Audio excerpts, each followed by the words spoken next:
Bonsoir à toutes et à tous. Merci de votre fidélité à notre émission Café Mort, les lundis à 21h sur votre chaîne Beurre FM TV. Alors ce soir, on risque d'avoir quelques petits bruits de fond parce qu'apparemment dans le bâtiment, il y a quelques travaux, mais on ne sait pas d'où ça vient, on ne nous a pas prévenus, c'est ça les aléas de la télé. Et donc ce soir, je vais accueillir une Bordelaise de passage à Paris, qui est Jasmine Cherchali. Bonsoir. Bonsoir, merci de me recevoir. Alors merci à vous d'être venu. Alors vous, votre société c'est Sys Management, mais c'est vrai que vous travaillez, une fois n'est pas coutume, mais on vous a invité parce que vous travaillez sur l'égalité professionnelle femmes-hommes, pardon. Tout à fait. J'ai dit une bêtise, c'est ça? Tout à fait, oui, oui. Alors effectivement, je suis directrice de la société Sys Management. Donc c'est une société qui qui fait de la gestion de carrière artistique et sportive. Donc je gère des joueurs de foot et aussi des artistes. Il faut savoir que c'est un milieu qui est très fermé aux femmes, notamment le monde du football. Alors on va y revenir sur le monde du football. Allez, on va y venir. On va commencer d'abord par votre histoire. Vous êtes né où? Vous êtes de quelle origine? Vous avez grandi où? Parlez-nous un peu de vous, Yasmine, parce que c'est aussi ça le but. D'accord. De vous connaître, que ceux qui vous regardent après vous découvrir. Bien sûr. Donc moi je suis donc originaire de Bordeaux. Donc de la région bordelaise. Je suis née d'une mère algérienne et d'un papa indien et irakien. Voilà, donc ma mère issue d'une fratrie de 7 enfants. Ma mère nous a élevés toutes seules. Elle est originaire d'où? D'Algérie. D'Algérie, de Blida. Blida, voilà, les Blidens. Alors on salue les Blidens qui nous regardent parce qu'il y en a qui doivent nous regarder. On les embrasse très très fort, oui. Donc voilà, donc j'ai eu une éducation assez stricte.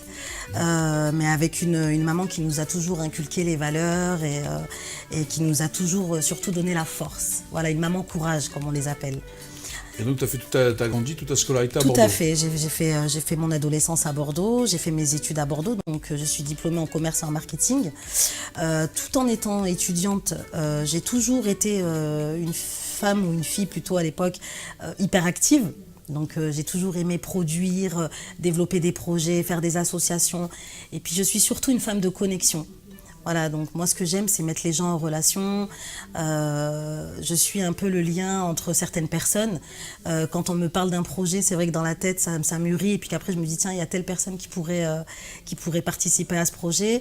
Et donc d'où suite à mon parcours, j'ai travaillé d'abord dans l'événementiel et la musique, où j'ai fait de la production, où j'ai accompagné des artistes en développement de carrière, où je me suis occupée aussi de showcase, de faire venir des artistes après, plus tard, des États-Unis, des artistes connus. Et de fil en aiguille, en fait, j'ai un peu fait le tour. Ça m'a aussi amenée dans le monde du cinéma. Donc j'ai commencé à travailler sur des courts-métrages avec des acteurs. Mais toujours dans la région bordelaise? Toujours dans la région bordelaise. Vous n'avez jamais quitté votre... Si. Je venais de temps en temps sur Paris, effectivement, parce qu'après, bien évidemment, on se fait un réseau.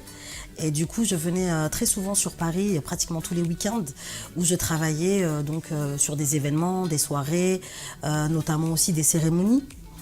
J'organisais aussi des soirées privées pour certains clubs de foot. Et puis voilà, donc pendant 15 ans à peu près, j'ai travaillé vraiment dans le monde un peu du showbiz. Alors je vous dis pas que c'était facile, parce que c'était pas facile. La petite bordelaise qui débarque à Paris et qui veut... C'est sûr. Oui, c'était pas évident. La place provinciale... Tout à fait. Et puis une femme en plus, de surcroît. Donc c'est vrai que c'était pas évident, mais j'y ai fait ma place quand même, et puis on m'a fait confiance. J'avoue qu'il y a aussi, j'ai un métier en fait qui n'est fait que de rencontres. Donc c'est vrai que parfois vous rencontrez les bonnes personnes et qui vous ouvrent des portes et qui vous font confiance et qui croient en votre projet aussi. Voilà. Alors, donc de fil en aiguille, comment vous est venue l'idée de vous orienter sur cette question des femmes dans le monde de l'entreprise, l'engagement féminin? Naturellement. Comment ça vous arrivait? Très, très naturellement, parce que, alors, déjà, je revendiquais pas, je voulais pas revendiquer le fait d'être une femme dans un milieu plus particulièrement d'hommes, mais on m'a forcé à le faire. Parce que, tout simplement, vous êtes obligé de prouver 2 fois plus que vous avez les mêmes compétences, que vous avez les mêmes capacités, et puis peut-être même un plus, parce qu'en tant que femme, on a aussi un autre instinct. Et donc on travaille différemment, même la sensibilité n'est pas la même. Donc c'est vrai que ça n'a jamais été évident, parce que pour faire confiance à une femme dans un milieu d'hommes, c'est jamais facile. Mais le milieu d'hommes, comme vous dites, la société est un milieu d'hommes, puisque c'est l'organisation de nos sociétés Oui. sont patriarcales, non? Tout à fait, exactement. Mais c'était plus important, enfin, je le ressentais plus, je dirais. Après mes études, c'est vrai que pendant les études aussi, c'était un peu compliqué, je l'avais ressenti. J'avais déjà, très jeune, j'avais déjà ressenti qu'en termes d'égalité homme-femme, c'était compliqué. Mais je l'ai encore plus ressenti quand effectivement je suis rentrée dans l'entrepreneuriat, que j'ai essayé de développer des choses, de faire de mettre en place de nouvelles actions. Et on me disait oui, non, tout le temps non, c'est pas possible. Et puis t'es une femme, ça revient souvent. Puis t'es une femme, tu sais, dans ce milieu-là, bon, c'est un peu compliqué. Et les origines, on vous a jamais parlé des origines aussi? Bien sûr, c'est déjà arrivé, bien évidemment. C'est vrai que, justement, mes origines, pour moi, ça a été au contraire une force. Parce que culturellement, on n'est pas, voilà, on a une autre culture. Dans les valeurs aussi, c'est un peu différent, etc. Et donc, c'est vrai que ça m'a beaucoup boosté aussi. Le fait de revendiquer, alors revendiquer, c'est peut-être pas trop le mot, mais le fait de dire oui, je suis une femme, de surcroît une femme métisse, avec des origines étrangères, et je vais vous montrer de quoi je suis capable. Voilà. Donc ça a été un peu votre moteur, quoi. C'était de montrer. Totalement. C'est un moteur puissant, ça, de vouloir montrer qu'on est d'ici, même en venant d'ailleurs. Je pense que... Alors, c'était compliqué, à un moment donné, j'étais quand même un peu tiraillée, dans le sens où je me disais, mais t'as pas à prouver que effectivement t'es française, avec d'autres origines, mais que t'es née en France et que t'as grandi en France. J'étais pas... au départ, j'étais pas vraiment, comment dire, motivée à le faire, parce que je me disais, oui, peut-être qu'il faut se faire un peu plus petite pour pouvoir avoir sa place. Et en grandissant, et puis en prenant de la maturité aussi, je pense, on s'affirme. Et donc forcément, pour moi, c'était au contraire une richesse d'avoir cette, je dirais, triple culture, même pour pouvoir avancer dans ce que j'entreprends, effectivement. Ah oui, vous avez, enfin, il n'y a pas de triple culture, il y a une culture Et qui se façonne en fonction de ce que vous entremêlent, et c'est toujours une même culture. Mais donc du coup, quand vous avez commencé à entreprendre, donc surtout dans ce milieu qui est peut-être plus masculin, le sport ou je ne sais quoi, tout à fait. Comment c'est, alors qu'est-ce que vous avez eu comme anecdote, c'est quoi les difficultés et voilà, comment alors, on en arrive je dirais qu'en premier, j'ai eu un déclic. Parce que, alors justement, moi j'ai commencé à travailler en m'associant à des hommes. Alors c'était bien parce que ça m'a permis d'apprendre, d'être sur le terrain, etc. D'être en mode observatrice, pardon. Et puis au fur et à mesure du temps, je me suis dit, mais finalement, ce que tu fais en collaboration et en partenariat avec des hommes, tu peux finalement essayer de le faire seul. Donc je l'ai fait seul, et c'est vrai que, par exemple, je vous donne une petite anecdote. Quand j'étais étudiante, je faisais les ménages dans une grosse société sur Bordeaux. Je faisais les ménages là-bas, donc de 5h à 7h avant d'aller en cours. Et quelques années plus tard, en fait, j'étais à la direction de cette société. Donc les bureaux que je nettoyais étant adolescente, c'était devenu mon bureau. Voilà. Donc ça change tout, le regard, non ? Totalement. Mais après, je pense que c'est aussi une question de caractère et de motivation. Et je pense que j'aurais fait les choses peut-être un peu plus différemment si derrière j'avais eu d'autres femmes, des exemples de femmes qui poussaient et qui... j'ai pris plus de temps, je dirais, à comprendre certaines choses. Et est-ce que ça change notre regard sur les gens qui travaillent quand nous-mêmes on est passé par le bas de l'échelle, faire les ménages, etc. Bah oui, totalement. C'est plus du tout... On n'approche plus les choses pareilles. Ça, c'est sûr. Et c'est pour ça qu'aujourd'hui, je suis dans cet engagement de pousser les femmes en particulier, bon, bien évidemment, même les hommes, hein, parce qu'il y a aussi au jour d'aujourd'hui des hommes qui me disent félicitations, chapeau, moi, je ne serais pas capable de le faire. Donc finalement, j'ai un peu gagné le bâton de maréchal, ouais, comme on dit. Exactement. Et c'est pour ça que je me sens obligée de motiver ces femmes qui aimeraient entreprendre, qui aimeraient faire des choses, mais qui n'osent pas parce qu'on ne va pas se mentir, hein, on a peur de se lancer dans ces milieux-là et surtout de l'échec. Et qu'on dise après, c'était compliqué pour une femme. Donc c'est vrai que Et alors comment vous travaillez pour contourner tout ça? C'est quoi? Vous trouvez les mots? Vous avez... Non, alors on fait au cas par cas, je dirais aussi parfois, parce que vous avez parfois des hommes comme vous qui boostaient et qui donnaient l'envie d'avancer et de se dire qu'effectivement, oui, on est tous à égalité. Et puis parfois, vous avez des hommes, bien évidemment, un peu machos, qui pensent que vous n'avez pas les mêmes compétences. Et puis finalement, ben pour moi, c'est un challenge. Donc je me fixe un challenge pour essayer de changer la mentalité de ces hommes-là et en même temps pour leur montrer que oui, effectivement, je lâche rien, quoi. Plus vous allez me dire que c'est pas ma place et plus je vais vous prouver que c'est la mienne. Et donc dans votre fratrie, tout le monde a fait des... c'était simple entre frères et sœurs ou c'était... Alors, pour vous dire justement, alors je pense que c'est pas anodin parce qu'on est une famille où il y a 6 filles. Ah oui. 6 filles et un garçon. Voilà, donc c'est vrai qu'on est toutes débattantes. Ça, on peut pas. C'était compliqué en tant que fille, c'est vrai, de trouver sa place, hein, parce que. Mais effectivement, on est toutes des femmes. On revendique. Enfin, quand je dis revendiquer, ça veut dire que on va au bout des choses. Voilà, quand on a des idées, quand on va au bout des choses et on n'a pas peur de partager nos idées. Voilà, tout simplement. Et là, vous avez fait il y a eu des choses, des actions qui ont été menées en direction des femmes entrepreneurs, de management, etc. Alors, il n'y a pas si longtemps que ça, justement, j'ai participé à un concours qui s'appelle le concours de la femme entrepreneuse et porteuse de projet, qui est un extraordinaire concours parce que ça vous permet aussi de rencontrer d'autres femmes qui se battent et qui essaient d'avancer et d'être entrepreneuses, tout simplement, pardon. Et puis, je travaille aussi beaucoup sur des conférences. Voilà, je donne des conférences, il y a beaucoup de sociologues qui me contactent pour essayer de donner des conférences. Alors ça c'est sur toute l'Europe, hein, ça ne reste pas qu'en France. Et donc c'est vrai que je donne ces conférences-là où j'explique un peu mon parcours et où je motive ces femmes à entreprendre.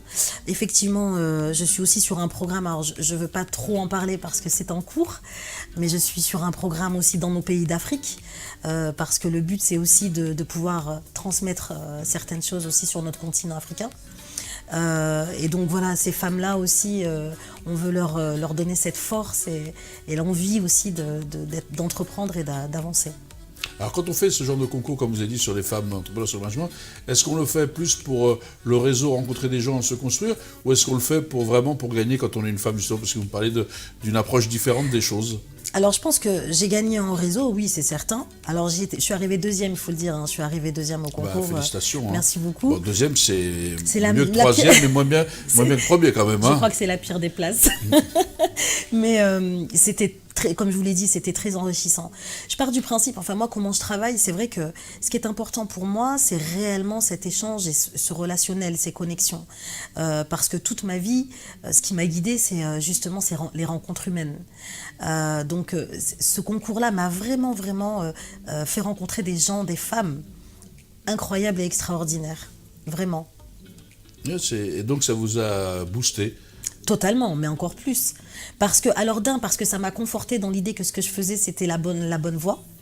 Et puis, de voir ces femmes se battre, je me suis dit, mais on a une force en nous, les femmes, voilà, que peut-être certains hommes ne peuvent même pas soupçonner. Et donc c'est vrai que dans ce que vous dites, en fin de compte, ce qu'on remarque, ce que vous êtes en train de dire, c'est que quand on est en réseau, quand on arrive à être mis en réseau, quand on est mis en relation, on peut s'inspirer de ce qui se fait et ça nous donne plus de force, ça nous muscle. Totalement. Vous savez, il y a une chose qui est importante. Il y a plusieurs choses qui sont importantes, mais pour moi, il y en a une qui est très très importante. C'est celle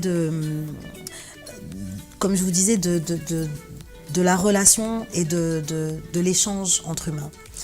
Pour moi, c'est une richesse qui n'est pas palpable. C'est une richesse qu'on ne sent pas, mais qui est tellement importante dans nos démarches au quotidien, dans le travail, dans nos relations avec l'autre. Et c'est pour ça que c'est important. Et bon, après, je fais un métier aussi où je suis une femme de réseau, donc forcément, il vaut mieux que j'aime avoir ce contact à l'autre. Et voilà, tout à fait. Mais est-ce que c'est parce que peut-être que comme les femmes, elles n'avaient pas longtemps pas les codes, parce que dans toutes les professions, dans tous les domaines, il y a des codes. Bien sûr. Et est-ce que le fait de ne pas avoir les codes, ça permet de les réinterroger? Est-ce que c'est pas aussi, quand vous parlez d'une plus-value, justement, c'est ça qui innove, le fait qu'on réinterroge, on remet en cause les choses, non? Bien sûr, totalement, bien sûr.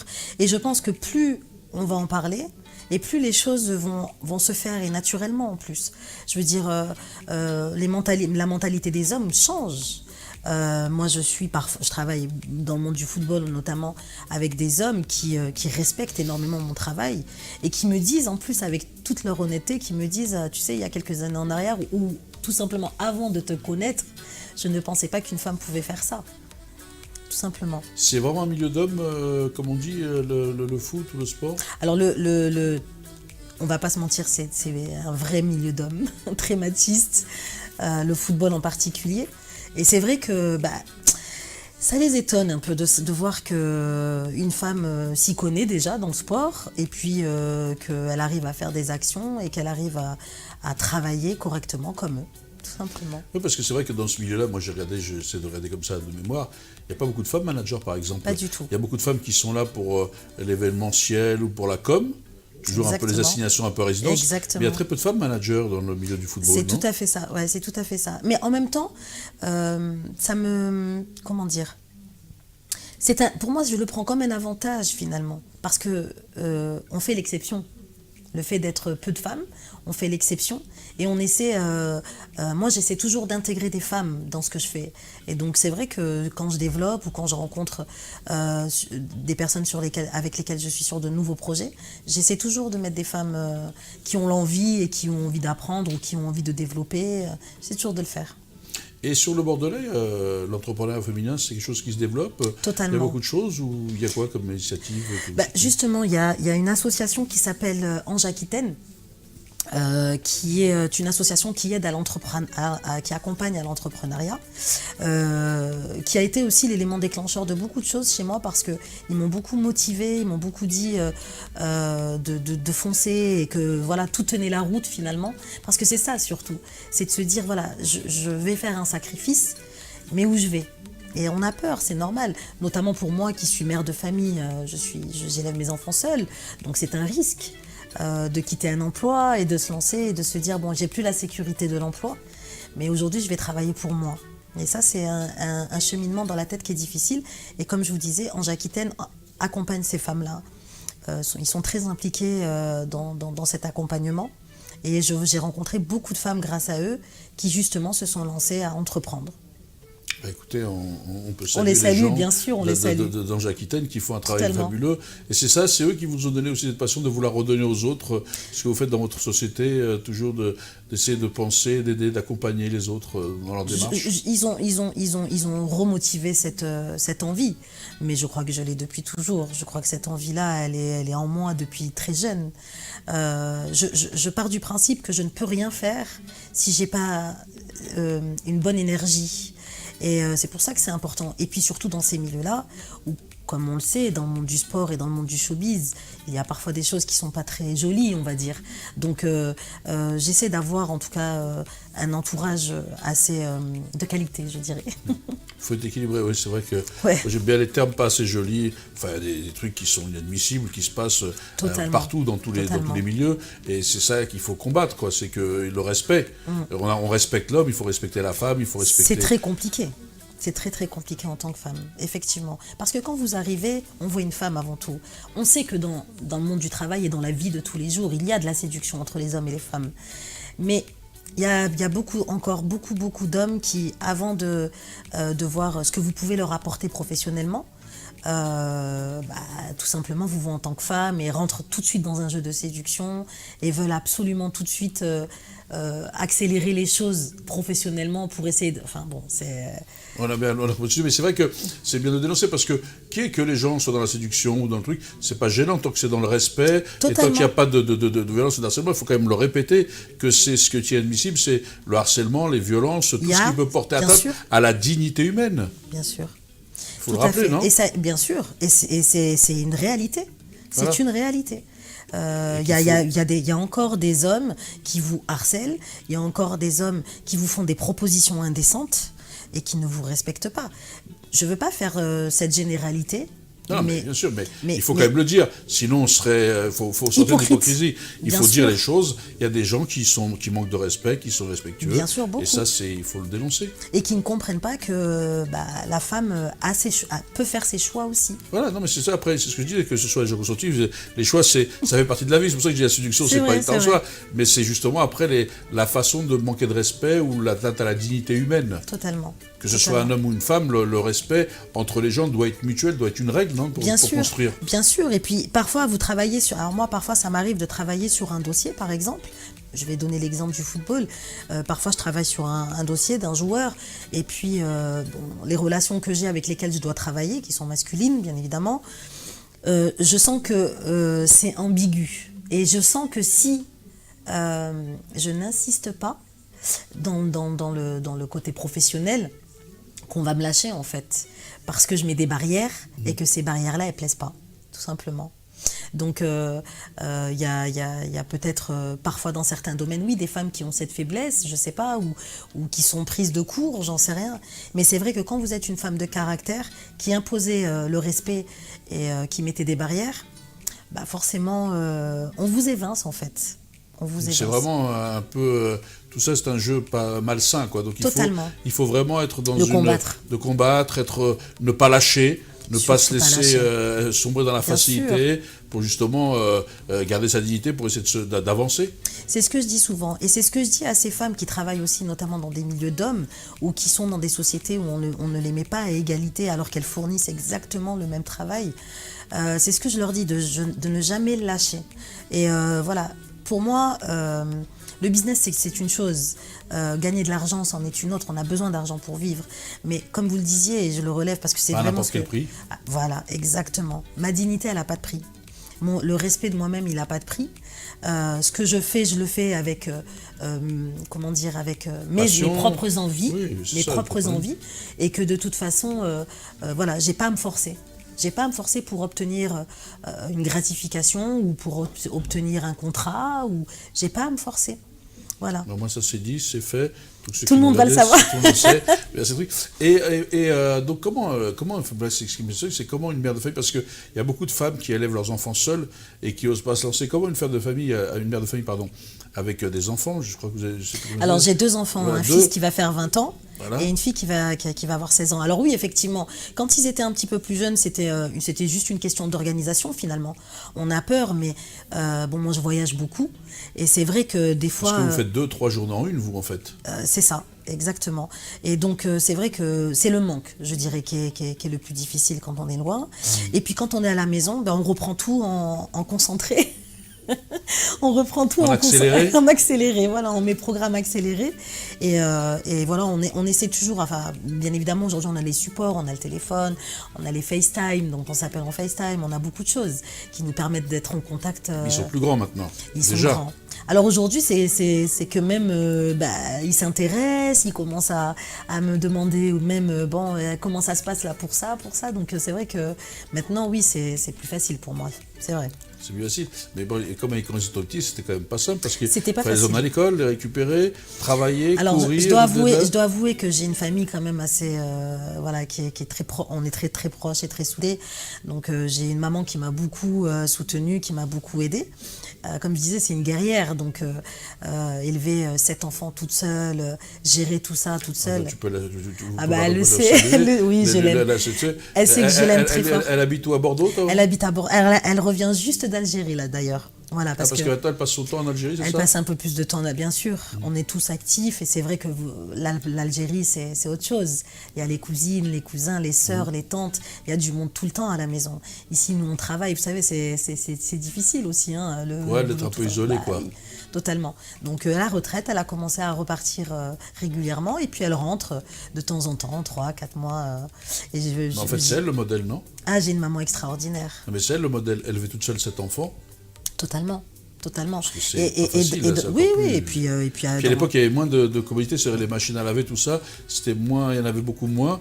C'était beaucoup à la main. Elle avait tout à la main. Bon, après, c'est vrai que par la force des choses, nous très jeunes, on a été très autonomes aussi, hein, parce qu'on est des mamans. Mais oui, effectivement. Et puis je pense que c'est aussi dans la difficulté. Moi, je trouve que la force des femmes aussi, c'est que dans la difficulté, notamment la vraie force que j'ai vue chez ma mère, c'est de ne pas nous faire ressentir que là, on est dans la difficulté. Vous savez, quand une maman, cet enfant, c'était pas rien, hein, et quand une maman, elle a des difficultés à subvenir aux besoins des enfants jusqu'à la fin du mois, mais que les enfants ne le voient pas, elle a vraiment une grande force. C'est vraiment quelque chose qui m'a toujours ébloui chez maman, parce que nous, on est dignes dans tout.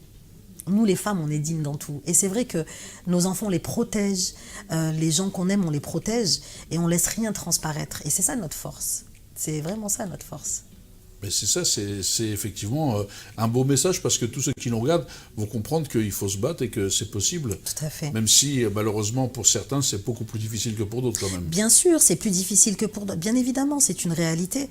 Des périodes très, très, très, très difficiles. J'en ai vécu, hein, je ne vais pas mentir.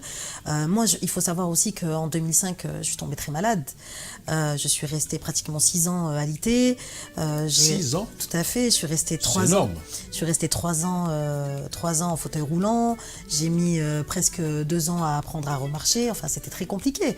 Mais justement, parce que ma mère m'a transmis cette force-là et qu'elle m'a transmis... C'est la mère qui transmet les choses. Le père, l'homme, c'est un peu comme à l'époque, c'est le chasseur. Il sort, il va chasser, etc. Et c'est une femme qui tient la maison. Alors, je ne sais pas si je dis ça parce que... Maintenant, il y a des hommes qui tiennent les maisons. Oui, faites attention dans l'égalité, ne se trompe pas là. Il y a des hommes... Maintenant, de plus en plus, il y a des congés de paternité. On est en train de rééquilibrer. Et bien sûr, et je respecte ça. Je suis une femme qui suis au travail.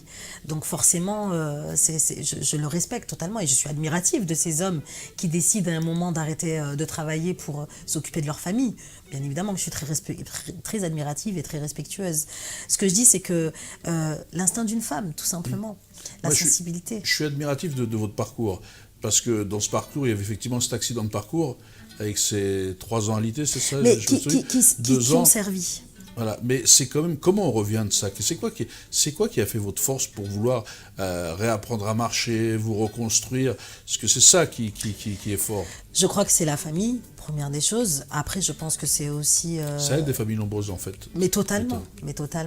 Il y a une énergie, il y a quelque chose qui se passe qui est indescriptible de toute façon. Et puis, face à l'adversité, je crois, on n'a pas le choix.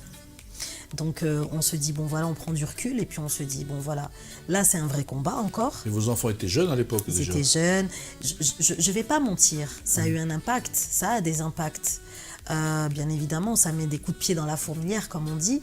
Mais cette force-là et cette rage, et c'est là où c'est important, parce que autant pour mon fils que pour ma fille, ce qui est important, c'est la transmission et de transmettre justement cette force, cette énergie et ne jamais rien lâcher. Ça, c'est important. Parce que la vie, elle n'est pas simple pour tout le monde. Et que chaque épreuve, on va la vivre différemment. C'est propre à chacun. Donc c'est vrai que pour ça, j'ai transmis ça et c'est pour moi important, très important. Ben oui, c'est vrai que là mais moi, j'étais en admiration devant ce parcours, ce combat. Arrêtez, je vais rougir. Non, mais c'est vrai que... Et donc là, comme l'émission touche à sa fin, qu'est-ce que vous avez envie de dire à votre maman, à vos enfants et aux femmes qui nous regardent? Moi, j'ai envie de dire, alors tout particulièrement d'abord à ma famille, j'ai envie de les remercier. Parce qu'ils me soutiennent dans tout ce que j'entreprends. Surtout, ils croient en vous, ils croient en moi. Donc, quand vous vous levez le matin et que vous n'avez pas trop vous avez un peu le blues, les mots que votre famille vous disent, c'est une source de motivation indéniable. Et la deuxième des choses, moi j'ai envie de dire à toutes ces femmes qu'on a cette force-là, cette sensibilité-là, qui est autre. Et que on est capable, on peut le faire. Voilà, on est forte, on est des lionnes. Voilà ce que j'ai envie de leur dire. Merci d'être venu de Bordeaux pour cette émission. Avec grand plaisir. Et j'espère que ceux qui ont regardé ont comme moi découvert, vous avez appris à découvrir. Et surtout, vous avez redonné, je pense, de la motivation et l'envie d'aller de l'avant et la capacité de relativiser nos vies pour aller de l'avant. Eh bien, moi, je vais vous souhaiter une très bonne soirée à toutes et à tous. Vous remercie encore une fois de votre fidélité. Bon appétit pour ceux qui n'ont pas encore dîné. Et on se retrouve la semaine prochaine avec un nouvel invité. Eh bien, à la semaine prochaine. Bonsoir à toutes et à tous.